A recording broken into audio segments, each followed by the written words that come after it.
কখনো কি কাঁচামরিচ রান্না করে খেয়েছেন? আজকে আমি দেখাবো কাঁচামরিচ রান্না করে। এখানে আমি 250 গ্রাম কাঁচামরিচ চিকন করে কেটে নিয়েছি, 1.5 কাপ পরিমাণ পেঁয়াজ কুচি দিয়ে দিয়েছি, 1 চা চামচ রসুন বাটা, 1/2 চা চামচ লবণ, 1/2 চা চামচ ধনিয়ার গুঁড়া আর 1/2 চা চামচ হলুদের গুঁড়া দিয়ে দিব।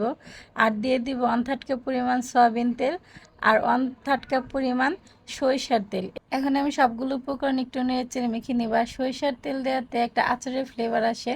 আর 2 টেবিল চামচ মুসুরির ডাল ভিজিয়ে রেখেছিলাম দিয়ে দিব। ডালটা সামান্য পরিমাণে দিতে হয়। ডাল দেওয়ার পরে এভাবে নেড়েচেড়ে আবার আমি মেখে নিব।